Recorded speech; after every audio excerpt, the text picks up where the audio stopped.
Saludos cordiales, esto es TCMX y hoy vamos a hablar de las posibles ventajas y desventajas de la Ley Telecom, que la Cámara de Diputados aprobó esta semana en cuanto a las leyes reglamentarias y secundarias en materia de telecomunicaciones, avaladas antes por el Senado y enviadas por el Ejecutivo desde el pasado 24 de marzo.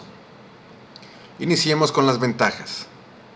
Primeramente vamos a nombrar a los partidos que estuvieron a favor de esta ley. Estos fueron el Partido Revolucionario Institucional, PRI, el Partido Acción Nacional, PAN, y el Partido Verde Ecologista de México, PVM. Cabe destacar que estos partidos políticos son considerados mayoritariamente de derecha y o conservadores. El primer punto que encontramos como beneficioso, o supuestamente beneficioso en cuanto a la ley Telecom, es que los servicios de larga distancia nacional, todas las llamadas tendrán una tarifa local. A partir del 1 de enero del 2015, es decir, el próximo año, los usuarios no pagarán ningún costo extra por la larga distancia nacional. Cualquier llamada local o móvil se cobrará como llamada nacional. De acuerdo con el Instituto de Derecho de Telecomunicaciones, IDET, los ahorros por el total de usuarios en 22,000 millones de pesos, será de 22,000 millones de pesos al año. El segundo punto es el denominado Must Carry, Must Offer. Esto es que los concesionarios que presenten el servicio de televisión o audio restringido están obligados a retransmitir de manera gratuita la señal radiodifundida que tenga mayor audiencia, como es el caso de Dish Televisión, cuya empresa socia mexicana es de Teléfonos de México, de Carlos Slim, y debido a esta nueva ley se ha retransmitido aparentemente de manera gratuita las señales de televisión abierta, cuya preponderancia recae en manos de dos grandes compañías de televisión mexicana, Televisa y TV Azteca. El tercer punto es la consulta del saldo sin costo. Esto es que los prestadores de servicios ya no podrán cobrar tarifas por la obtención de estos datos. Además, el saldo que no te gastes o que no se gaste el usuario en el tiempo que marca la recarga se congelará y acumulará para la siguiente vez que el usuario agregue dinero a su cuenta. El cuarto punto es el cobro de roaming.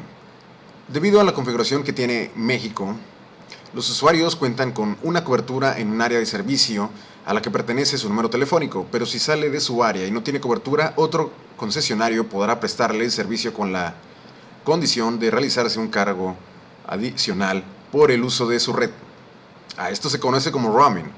La única empresa que tiene la prohibición de cobrar roaming es América Móvil, por ser un agente preponderante. Algunos sostienen que esto se extiende no solamente a las empresas de América Móvil, sino también a Axtel, Iusacell, Nextel y Telefónica. Sin embargo, los demás operadores sí podrán cobrarlo, según algunas fuentes. El quinto punto es las supuestas ayudas y derechos de los usuarios con discapacidad. Telecom obliga a aplicar ciertos parámetros para cuidar la accesibilidad de los servicios de telecomunicaciones a este sector humano. Las personas con discapacidad motriz, visual y auditiva deberán contar, si así lo solicitan, con equipos terminales que tengan funcionalidades, programas o aplicaciones que permitan su uso. Esto podría implicar también un costo extra. Las empresas que ofrecen servicio de televisión abierta quedan obligadas a incluir, en un periodo máximo de 3 años, lenguaje de señas y subtítulos en programas de 18 a 0 horas en apoyo a débiles auditivos, así como audios en dialectos indígenas para las distintas comunidades del país. El sexto punto nos dice o nos habla del cambio de compañía. Esto es que las empresas telefónicas tendrán la obligación de desbloquear los celulares para que los usuarios puedan introducirles chips de cualquier otra empresa. También se da la llamada portabilidad numérica efectiva. Esto es que gracias al Instituto Federal de Telecomunicaciones, IFT, se eliminan los requisitos que retrasen o impidan que pueda el usuario cambiar su teléfono de proveedor de servicios. El cambio de proveedor de servicios, que anteriormente podría tardarse hasta 10 días, ahora demorará un máximo de 24 horas a partir de la solicitud. Solo es necesario presentar una identificación oficial y la manifestación de voluntad. El séptimo punto nos habla de la interconexión sin costo. La tarifa que se cobran los operadores para conectar llamadas de sus usuarios será de 0 pesos cuando el servicio lo dé el agente económico preponderante, como es el caso de Telcel. Ello repercutirá en una baja en las tarifas de los usuarios. El octavo punto nos habla sobre los 0 cambios sin previo aviso.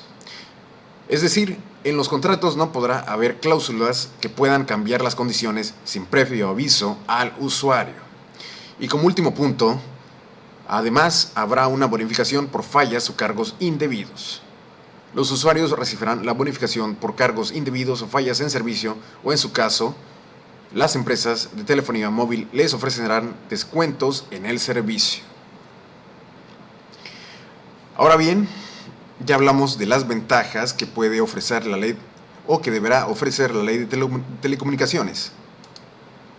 Ahora vamos a hablar de las desventajas de esta ley. En primer lugar, vamos a mencionar a los partidos que se opusieron a esta ley. Los principales partidos en contra de esta ley fueron el Partido del Trabajo, el PT, el Partido Revolución Democrática, el PRD, y el partido que antiguamente se denominaba Convergencia y que actualmente se llama Movimiento Ciudadano. Y ahora bien, vamos a iniciar con el primer punto en contra. Y esto es uno de los puntos más delicados que pues ponen en desventaja a los usuarios, y esto es la vigilancia masiva. Se habla de los servicios de geolocalización en tiempo real e intervención de comunicaciones por parte de las autoridades sobre los aparatos de los usuarios. Y esto no es nuevo, sin embargo, ahora estará legalizado el que las propias autoridades atenten contra la privacidad de los ciudadanos. El segundo punto está estrechamente vinculado con el anterior y nos habla del almacenamiento de datos. Y esto es que sin orden judicial, por cualquier funcionario de agencias de seguridad hasta por 2 años, podrán almacenar datos de los usuarios que recaben pues información. Cabe señalar y recordar que dentro de nuestras autoridades existen personas sumamente corruptas que no se lo pensarán 2 veces antes de utilizar cualquier dato confidencial o información confidencial y privada o privada en nuestra contra o en la contra de cualquier usuario, tergiversando incluso y hasta falseando dicha información íntima si es que así les conviene. Así que mucho cuidado. Cabe señalar también que en estos tiempos se habla mucho del almacenamiento de datos, vigilancia masiva en Internet, sobre todo en las redes sociales como Facebook. Sin embargo, esto lo hacen de manera fuera de la ley, violando la privacidad de los usuarios. Sin embargo, con esta ley Telecom en México estará totalmente legalizado. El tercer punto es los medios sociales. Dentro de los medios sociales, las figuras de radio, televisión comunitaria o indígena no podrán autofinanciarse, siendo dependientes casi totalmente del gobierno en turno.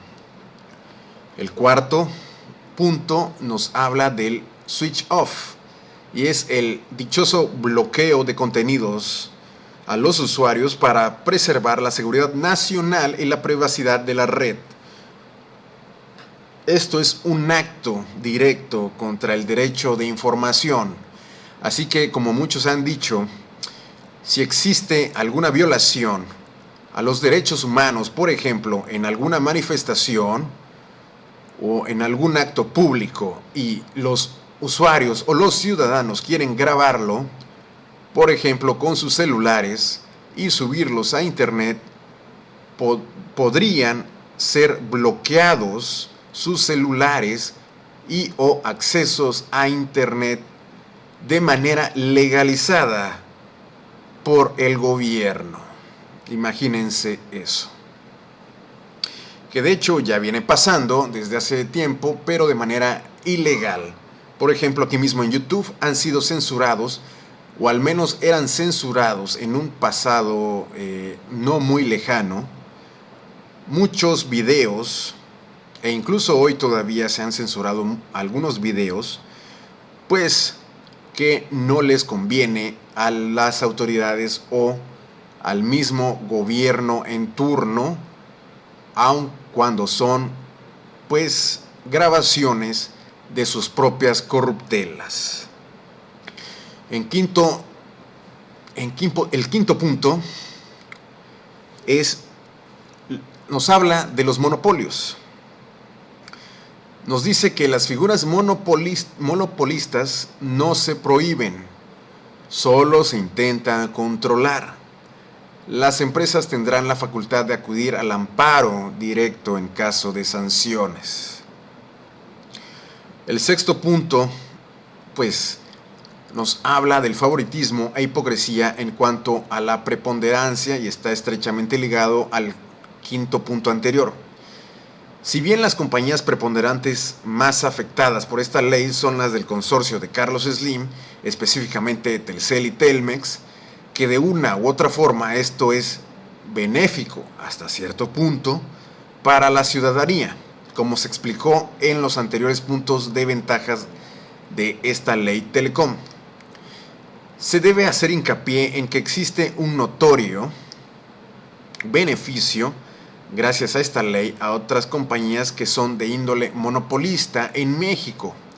Me refiero a Televisa de Emilio Azcárraga Gin, ya que ahora Televisa, aun siendo un monopolio y aun habiendo sido declarado o declarada agente económica preponderante en la televisión abierta, lo que implica una serie de regulaciones en su contra, pues simplemente ya no será declarado preponderante en la televisión de paga, así como lo oyen, donde tiene una amplia participación gracias a las cableras y al propio Sky.